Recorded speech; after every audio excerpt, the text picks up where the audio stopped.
Friends, welcome to दैमटेस academy. I hope आप सभी अच्छे होंगे, लाइक कर रहे होंगे, घर पर सेफ होंगे। देखिए, आज के इस लेसन में हम लोग सोल्व करेंगे एमटीएस के प्रीवियस ईयर क्वेश्चंस को। ठीक, एसएससी के द्वारा आपका एग्जाम कंडक्ट कराया जाता है। सीजीएल पीटी और मेंस दोनों, सीपीओ पीटी और मेंस दोनों, स्टेनोग्राफर, सीएचएसएल, एमटीएस, ठीक है, और फिर आपका फेज वाइज एग्जाम्स। तो इन एग्जाम्स के लिए हम लोग प्रीवियस ईयर क्वेश्चंस को सॉल्यूशन कर रहे हैं एमबी पब्लिकेशन बुक से। ठीक, एमबी पब्लिकेशन बुक से हम लोगों ने टारगेट किया था कि प्रीवियस 5 साल के क्वेश्चंस का सॉल्यूशन करेंगे। तो 2016 से 2020 तक हम लोग जो है जितने भी एग्जाम्स कंडक्ट हुए हैं पीटी और मेंस एसएससी के द्वारा, ठीक है, उन सारे एग्जाम्स का यहाँ पर क्वेश्चन का सॉल्यूशन कर रहे हैं इंग्लिश का। ठीक है, तो आपको 2020 में जितने भी एग्जाम्स कंडक्ट हुए हैं सबका सॉल्यूशन आपको ऑलरेडी दिया जा चुका है, पीटी और मेंस दोनों। तो आप प्लेलिस्ट सेक्शन में विजिट करिए, आपको वहाँ पर सारे लेसन्स मिल जाएंगे। आपको shift wise, exam wise, year wise करके सारा प्लेलिस्ट बना हुआ है। ठीक है, तो आपका जो है एमटीएस का भी फॉर्म फिलअप हुआ था 2020 में, उसका एग्ज़ाम जो है आपका होगा अगर इस साल हुआ। जो एग्ज़ाम अभी जो है सारे एग्ज़ाम्स पोस्टपोन कर दिए गए हैं कोविड के वजह से। ठीक है, सीएचएसएल का आपका एग्जाम चल रहा था, पोस्टपोन हुआ। तो जैसे ही सारे जो परिस्थिति अभी जो चल रहा है सही होगा तो एग्जाम आपका रीशेड्यूल्ड होगा। तो सीएचएसएल का जो एग्जाम बचा हुआ है वो होना है, फिर आपका सीजीएल का होगा, फिर आपका जो है स्टेनोग्राफर का भी होना था मार्च मंथ में, वो भी नहीं हुआ था। ठीक है, फिर अभी जो है एमटीएस का भी एग्जाम होगा। ठीक, तो इन सारे एग्जाम्स को आप लोग जो है अच्छे से, जिस भी एग्जाम का आप तैयारी कर रहे हैं सारे एग्जाम्स के लिए जो है इंग्लिश में जानते ही हैं। पीटी में 25 क्वेश्चन आते हैं, चाहे आप सीजीएल में अपियर हो रहे हो, सीएचएसएल में हो रहे हो, एमटीएस में हो रहे हो, स्टेनोग्राफर में आपके जो है 100 क्वेश्चंस आएंगे और सीपीओ में 50 क्वेश्चंस आएंगे। ठीक, तो इन सारे एग्जाम्स के लिए हम लोग यहाँ पर जो है प्रीवियस ईयर क्वेश्चंस का सॉल्यूशन आपको प्रोवाइड किया जा रहा है। तो सारे लेसन जो भी आपको प्रोवाइड किए जा रहे हैं, आप लोग जो है हर एक लेसन को, हर एक क्वेश्चन को अच्छे से देखिए, क्योंकि हर एक क्वेश्चन जो है वो कहीं ना कहीं आपको हर एग्जाम में देखने को मिल जाएगा। ठीक है, तो इसलिए जो है हर एक क्वेश्चन आपके लिए इंपॉर्टेंट हो जाता है। तो लेसन को कंप्लीट देखिए, अगर कहीं पर कुछ समझ में ना आए तो कमेंट सेक्शन बॉक्स में जरूर कमेंट कर दीजिएगा। ठीक है, तो अभी हम लोग सॉल्यूशन करेंगे एमटीएस का जो एग्जाम कंडक्ट हुआ था 9 अगस्त 2019 को, उसके सेकंड शिफ्ट के इंग्लिश के क्वेश्चंस का हम लोग यहाँ पर सॉल्यूशन करेंगे। ठीक है, प्रीवियस लेसन आप प्लेलिस्ट सेक्शन में जाकर देख सकते हैं। Question number first, select the most appropriate option to substitute the underline segment in the given sentence. Appropriate मतलब क्या होता है? उपयुक्त, सटीक।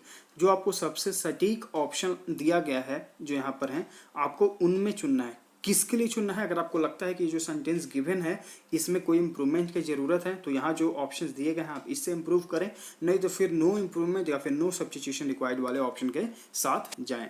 चलिए सेंटेंस पढ़ते हैं। The detectives searched the house from top to bottom. जो डिटेक्टिव हैं उन्होंने घर को अच्छे से तलाशा, ऊपर से नीचे पूरे अच्छे से। ठीक है, but find any sign of the stolen goods. लेकिन उन्होंने जो स्टोलन गुड्स यानी कि जो चोरी हुए सामान थे उसका कोई भी साइन वहां पर जो है मौजूदगी नहीं लगा पाए, पता नहीं लगा पाए। ठीक, तो देखिए यहाँ पर एक वर्ड यूज हुआ है एनी। ठीक, एनी का यूज हम लोग कब करते हैं? जब कोई अनस्पेसिफाइड क्वांटिटी को दर्शाना होता है। ठीक, कोई अनस्पेसिफाइड क्वांटिटी को दर्शाना होता है तो हम लोग एनी का यूज करते हैं। ठीक, अगर हम इसकी जगह नो का यूज करेंगे, ठीक, नो का अगर हम यूज करते हैं तो नो को हम लोग रेफर करते हैं एक जीरो क्वांटिटी के रूप में।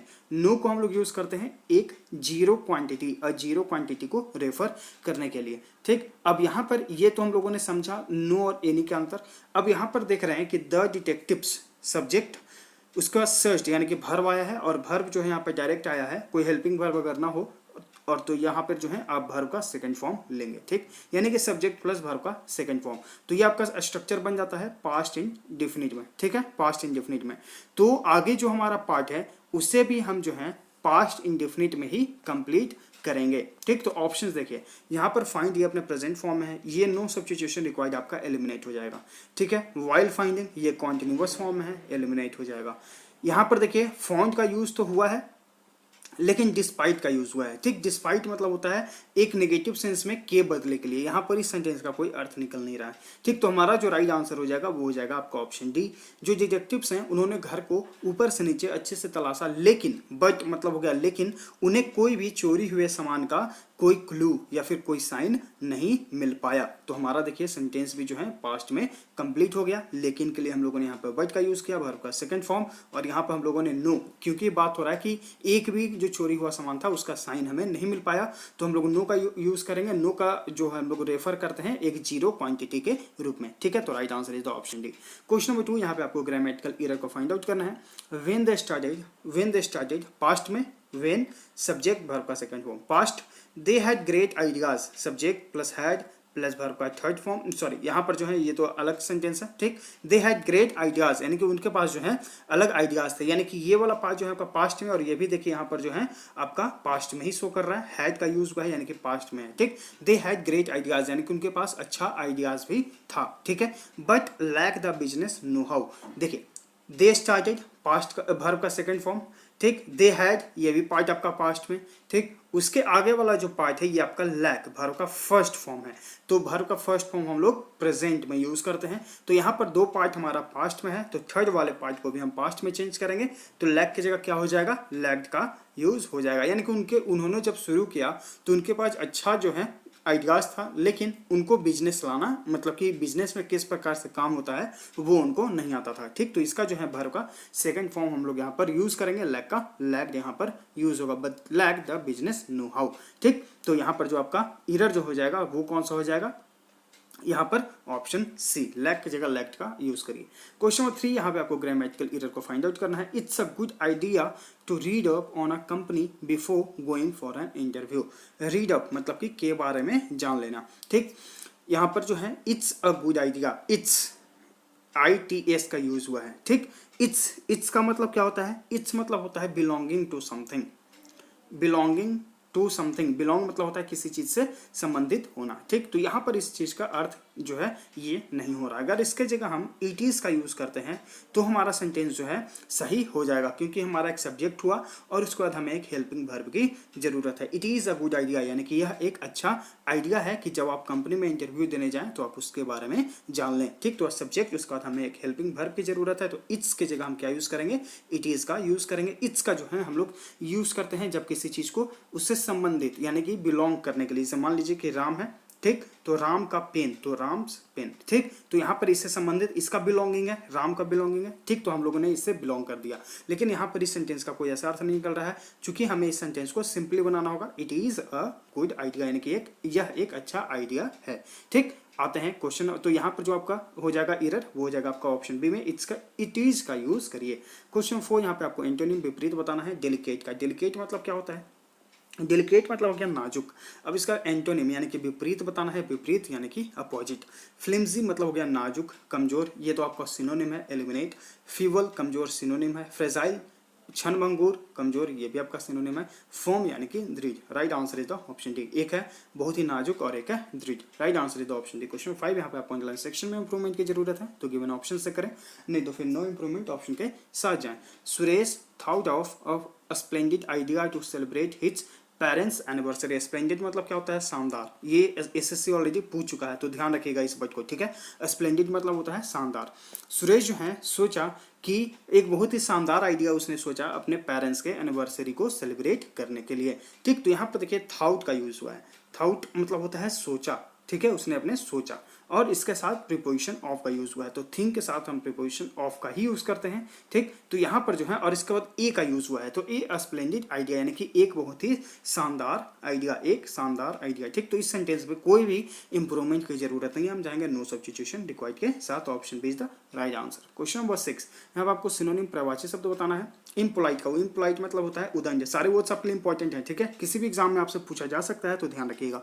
तो इसका मतलब हो गया उदंड। अब इसका सिनोनिम प्रवाची क्या होगा देखते हैं। इंटेलिजेंट यानी कि बुद्धिमान, ब्रेव साहसी, रूड उदंड। Right answer is option C, irrelevant यानी कि असंगत। क्वेश्चन नंबर 7, यहाँ पे आपको इडियम का अर्थ बताना है। ऑल एंड सन्ड्री, इसका मतलब क्या होता है, इसका मतलब होता है एवरीवन, एवरीवन। जैसे कि मान लीजिए एक पर्सन ए है, बी है, सी है, डी है, ई है, तो एक कंपनी अगर आपको बनाना है तो इन सारे व्यक्तियों को लेकर चलना होगा, कि यानी कि आपको सारे व्यक्तियों को साथ में जोड़कर इंक्लूड करके चलना होगा। तो यहाँ पर ये बोला जा रहा है कि एवरीवन, बाय ऑल मीन्स यानी कि हर प्रकार से, ऑल ईगर यानी कि हर एक व्यक्ति जो है उत्सुक है, ऑल इंक्लूडेड यानी कि हर कोई व्यक्ति उसमें जो है शामिल है। Right answer is the option C, all in agreement यानी कि सहमति से।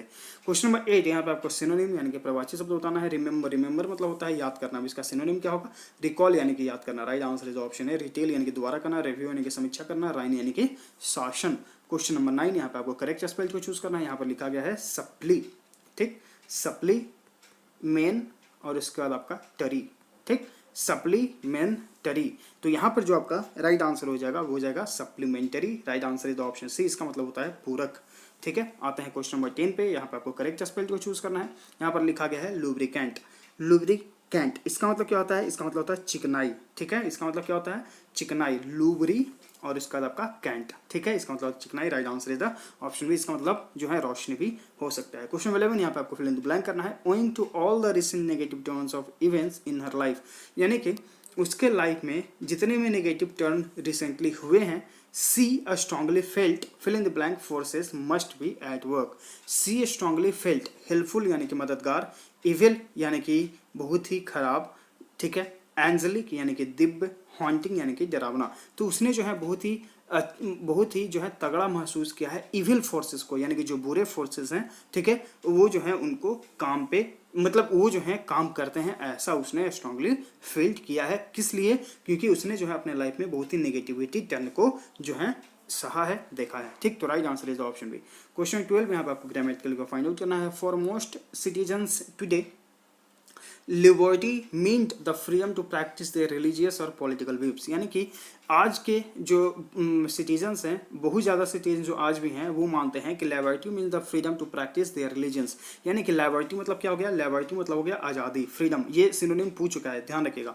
Freedom to practice their religion, देखिए फ्रीडम और लिबर्टी में माइनर जो है ये आपका अंतर होता है। लिबर्टी और ये जो फ्रीडम है, ये दोनों में माइनर जो है अंतर होता है। ये पॉलिटिकल साइंस में जो है इसको अच्छे से बताया गया है। आप अगर एनसीईआरटी रीड करते होंगे तो यहाँ पर आपको माइनर डिफरेंस बताया गया है, ठीक है, 11th क्लास में। चलिए अब यहाँ पर आते हैं। Freedom to practice their religious, यानी कि उनका मानना है कि आज़ादी का अर्थ क्या है? या तो वो रिलीजियस को अच्छे से यानी कि धर्म को प्रैक्टिस करें, या फिर पॉलिटिकल बिलीफ्स को जो है आगे ले जाएं, यही उनके लिए जो है लिबर्टी का अर्थ होता है। लिबर्टी यानी कि आज़ादी। तो देखिए टुडे का यूज हुआ है, टुडे यानी कि आपका प्रेजेंट में बात हो रहा है, ठीक। और अगर हम आगे देखेंगे तो लिबर्टी के बाद जो है आपका मिंट यूज हुआ है। मिंट जो है आपका वर्ब का सेकंड फॉर्म है, ठीक। तो एरर हो जाएगा आपका यहाँ पर यही मिंट की जगह आप इसे मीन्स का यूज करिए, क्योंकि टुडे के बारे में बात हो रहा है, ठीक, यानी कि प्रेजेंट के बारे में बात हो रहा है। तो प्रेजेंट के लिए हम वर्ब का जो है फिफ्थ फॉर्म यूज करेंगे सब्जेक्ट के अनुसार। तो सब्जेक्ट जो है आपका जो है यहाँ पे मीन है, तो मीन का वर्ब का फिफ्थ फॉर्म यानी कि मीन्स का यूज करेंगे। सब्जेक्ट सिंगुलर, वर्ब भी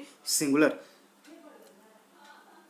चलिए आते हैं क्वेश्चन नंबर 13 पे। यहाँ पे आपको फिल इन द ब्लैंक करना है।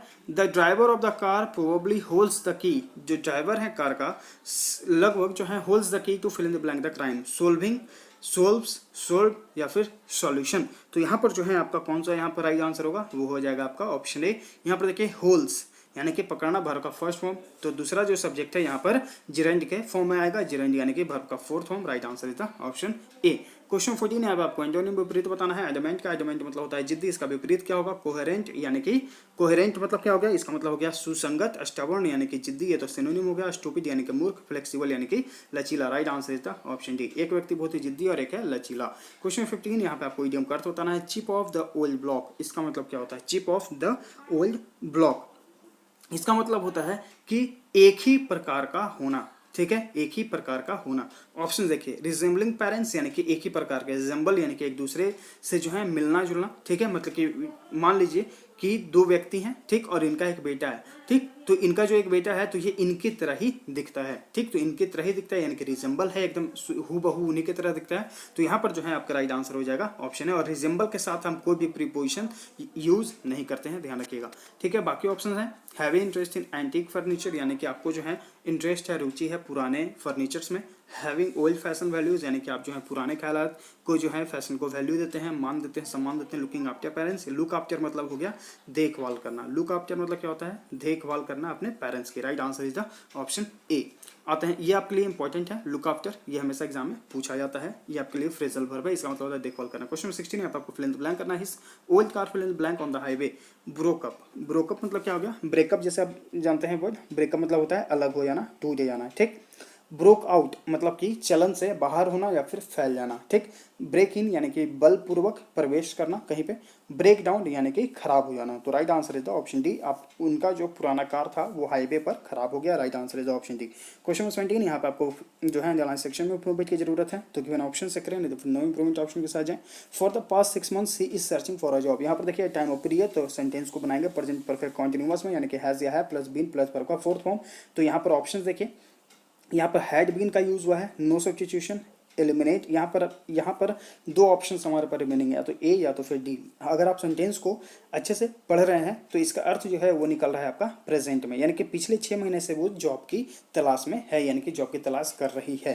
ठीक, तो यहाँ पर जो है आपका सेंटेंस प्रेजेंट में बनेगा, इसलिए हम प्रेजेंट परफेक्ट कॉन्टिन्यूअस बनाएंगे, पास्ट परफेक्ट कॉन्टिन्यूअस वाले ऑप्शन को एलिमिनेट करेंगे। Right answer is the option D. Question 18, यहाँ पे आपको डब्ल्यूएस का अर्थ बताना है। An introduction to a book usually stating its purpose, यानी कि एक जैसे बुक होता है, ठीक, और इसके स्टार्टिंग में जो पेज होता है उस पर लिखा हुआ होता है कि आखिर ये बुक किसके बारे में, उसे हम लोग क्या बोलते हैं? बायोग्राफी, यानी कि ग्रंथ सूची। प्रीफेस, यानी कि प्रस्तावना में ही लिखा होता है कि आखिर क्या है क्या नहीं है। तो right answer is the option B. Acknowledgement मतलब क्या होता है?